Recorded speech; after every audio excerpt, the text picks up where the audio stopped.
మహా ఉన్నతుడైన మా యేసు ప్రభువా, మీ ఘనమైన బలమైన నామమును బట్టి మిమ్మను స్తుతిస్తూ ఉన్నాను. ఈ ఉదయకాలమందు తండ్రి, నీ పవిత్రమైన పాదముల చెంత చేరి మా అవిధేయతని, మా బుద్ధిహీనతని, మా లోబడని తనమును తండ్రి మీ ఎదుట ఒప్పుకొనుటకు సహాయము చేయండి. అనేక పర్యాయాలు మీ వాక్యమును తిరస్కరించిన జీవితాలు మావి. అనేక పర్యాయాలు మీ ప్రేమని అర్థం చేసుకొనకుండా విచ్చలవిడిగా జీవించిన రోజులు మావి. అటువంటి దౌర్భాగ్యమైనటువంటి స్థితిలో నుండి మమ్మలను బయటికి లాగుమని ప్రార్థిస్తున్నాను. ఈరోజు విను ప్రతి మాట మా జీవితాలలో ఆత్మీయతలో ఎదుగుటకు ఒక మంచి సహకారంగా ఉండునట్లు సహాయము చేయండి. ప్రతి వారిని దర్శించండి. వారి కుటుంబాలలో ఉన్న ప్రతి బిడ్డను కూడా మీరు దర్శించి, ఆ బిడ్డలు ఆత్మీయంగా ఎదుగుటకు, బలపడుటకు కృప దయచేయండి. సమస్త ఘనత మహిమలు మీకే. యేసయ్య ప్రశస్త నామంలో ప్రార్థన చేసి వేడుకుంటున్నాను పరలోకపు తండ్రి. ఆమెన్. జూన్ మాసం 6వ తారీఖు 2026 శనివారం. నెహెమ్యా గ్రంథము 9వ అధ్యాయం 37వ వచనం. బైబిల్ ఈ రీతిగా సెలవిస్తాది. పై వాక్యములో మేము దాసులము అని మాట్లాడుతూ వచ్చారు.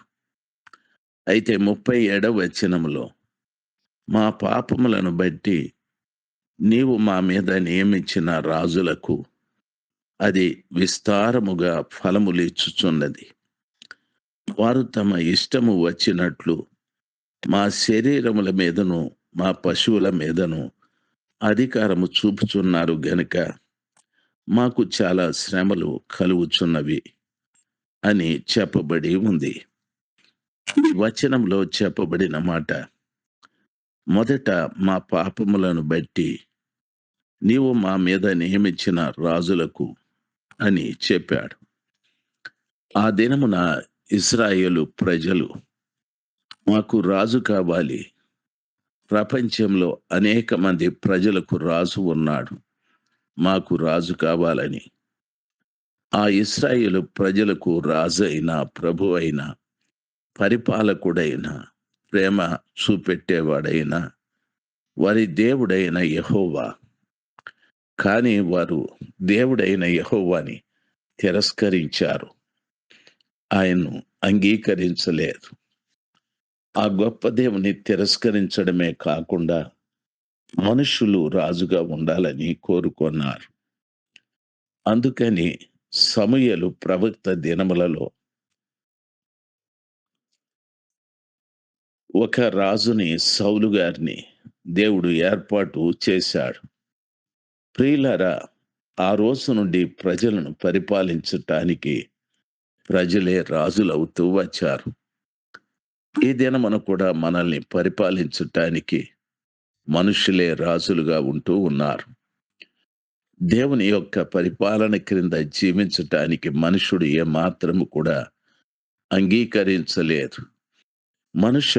మనుషులు పరిపాలించుట అనే విధానము పరిశుద్ధ గ్రంథమైన బైబిల్లోనే మొట్టమొదట మనము చూడగలం. ప్రియులారా, గమనించాలి. ఆ తరువాత దేవుడు పరిపాలన చేస్తూ ఉంటే ఆ ప్రజలకు కట్టడలు, ఆజ్ఞలు ఇలాగుండేవి. ఆయన వాక్య ప్రకారంగా, ధర్మశాస్త్ర ప్రకారంగా జీవించాలని, ధర్మశాస్త్రంలో ఉన్న నియమ నిబంధనలు పాటించాలని, దేవాలయంలోనికి వెళ్ళి వారి పాపం విషయమై బలులు అర్పించాలని, ఇటువంటి కార్యక్రమాలన్నీ కూడా ఉండేవి. ఇప్పుడు దేవుని పరిపాలన క్రింద నుండి ప్రజలు మానవ పరిపాలన క్రిందికి వచ్చారు. మానవ పరిపాలన క్రిందికి వచ్చిన తరువాత ఇప్పుడు ఆ ప్రజల్ని పరిపాలించటానికి రాజుకి డబ్బు కావాలి. అందుకని అక్కడ ఆ ప్రజలకు దేవుడిచ్చిన సారవంతమైన భూములలో పండే పంటలు ఆ రాజులకిస్తూ వచ్చారు. ధనం కానీ, ధాన్యం కానీ, వారి ఇంట ఉన్న పశువులు కానీ రాజులకిస్తూ వచ్చారు. రాజులు దాన్ని విస్తారముగా సంపాదించుకున్నారు. వారి మీద పరిపాలన చేస్తూ వచ్చారు. ఈ రోజున కూడా అదే జరుగుతూ ఉంది. ప్రపంచంలో ప్రతి వారు కూడా ప్రియులారా, దేవుని పరిపాలనకు లోబడితే ఎంత బాగుండు. దేవుని పరిపాలన విధానం ప్రేమతో కూడింది, క్షమాపణతో కూడింది. అయితే ప్రస్తుతము మానవ పరిపాలనలో ప్రేమ లేదు, క్షమాగుణం లేదు, దయ లేదు, కనికరం లేదు. అంత క్రూరత్వమే, అంత స్వార్థమే, అంత నాకే కావాలి అని దోచుకోవడమే. ఇలాంటివి మనము చూస్తూ ఉన్నాం. ఈ ఉదయకాలమందు ప్రభు పిల్లలుగా మనం ఆలోచించవలసిన విషయం, ఈ మానవ పరిపాలనా విధానము మనుష్యుడు మనుషుల్ని పరిపాలించే ఆ విధానం ఎందుకొచ్చేది అని అడిగితే వారంటున్నారు, ఏమనో తెలుసా, మా పాపములను బట్టి నీవు మా మీద నియమించిన రాజులకు అని చెప్పాడు. ఈ రోజున మనిషి పరిపాలించటానికి కారణం వారి పాపాలే, వారి అవిధేయతే, దేవుని మీద వారు చేసిన తిరుగుబాటుతనమే, దేవునికి వ్యతిరేకంగా వారు ఆలోచించిన ఆలోచనలే.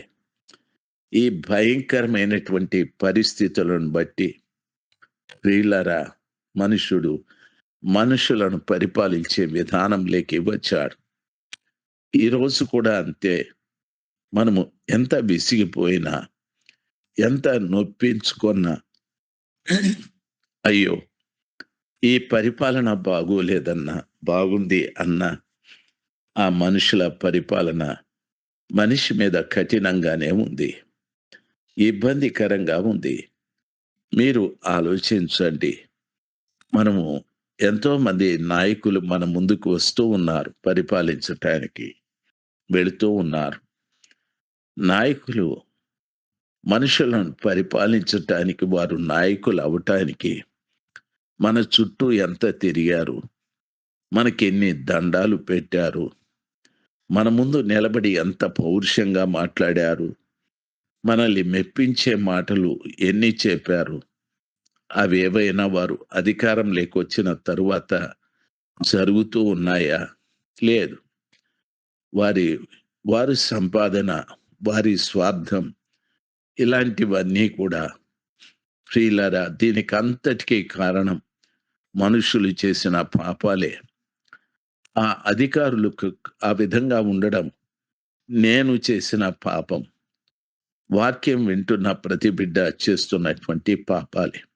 కాబట్టి ఈ రోజున ఆ కృపగల దేవుని పాదముల చెంత మొట్టమొదట ఈ నాయకులు, ఈ ప్రభుత్వము, ఈ పరిపాలనా విధానం మారాలంటే దయచేసి ప్రజలలో ఉన్న పాపం పోవాలి. ప్రతి వారు నేను పాపినని ఎరిగి పాపాన్ని క్షమించే దేవుని వద్దకు రావాలి. ప్రపంచంలో పాపాన్ని క్షమించగలిగిన దేవుడు యేసు ప్రభుల వారు ఒక్కరే. ఎందుకంటే అనేక మంది ఆయనను పరిహసిస్తూ ఉంటారు. ఆయన్ని కొరడాలతో కొట్టారు, ఆయన శిలువ మీద పెట్టారు, మేకులతో కొట్టారు, ఆయన శిరసున ముళ్ళ కిరీటం పెట్టారు. మీ దేవుడు చేతగాని వాడు, మా దేవుళ్ళు చూడండి ఎంత గొప్పవారు అని మాట్లాడుతూ ఉంటారు. దయచేసి గమనించాలి, ఆయన శిరస్సు మీద ఆ ముళ్ళ కిరీటం పెట్టించుకున్నది కారణం నాలో ఉన్నటువంటి ముళ్ళ లాంటి పనికిరాని ఆలోచనలు పోవాలి అని. ఆయన వీపున కొరడా దెబ్బలు అంటే నేను చేసిన పనికిరాని కార్యముల నిమిత్తమై ఆయన దెబ్బలు తిన్నాడు. ఆయన చేతుల్లో మేకులు నేను చేసిన పనికిరాని పాపముల నిమిత్తమై ఆయన చేతుల్లో మేకులు కొట్టించుకున్నాడు. ఆయన పాదములకు మేకు. నేను తిరిగిన పనికిరాని ప్రవర్తనను బట్టి ఆయన పాదాల్లో మేకు కొట్టించుకున్నాడు. ఇది కేవలం నా పాపములను పరిహరించటానికి నాకు ప్రతిగా ఆయన శిక్షను అనుభవించాడు. అది నీవు ఎరుగుదువా? అంతేకాని ప్రభుల వారు చేతగాని వారు కారు. కాబట్టి మన పాపములు ఒప్పుకొని ప్రభు దగ్గర క్షమాపణ పొందితే మన మీద అధికారాన్ని చూపెడుతున్నటువంటి అధికారుల అధికారం అనధికారంగా మారిపోతాది. వారిలో ప్రేమ పుట్టడం ప్రారంభిస్తాది. మన మీద, మన పశువుల మీద వారి అధికారము తొలగిపోతాది. కాబట్టి ఈ ఉదయకాలమందు నేను పాపిని అని గుర్తెరిగి పశ్చాత్తాపపడు వాని కంటే భూమి మీద ధన్యుడు ఎవరూ లేరు. నేను పాపినేనని పశ్చాత్తాపపడి పాపాన్ని క్షమించే యేసు ప్రభుల వారి దగ్గరికి వచ్చేవాడి కంటే ప్రపంచంలో ధన్యుడు ఎవరూ లేరు. ఆ కార్యాన్ని చేసి మనము మన పాపాలు ప్రభువు ఎదుట చెప్పుకొని క్షమించబడుదుముగాక. 9వ అధ్యాయము పూర్తి అయిపోయాది. దేవుడు మిమ్మల్ని దీవించుగాక. ఆమెన్. ఆమెన్.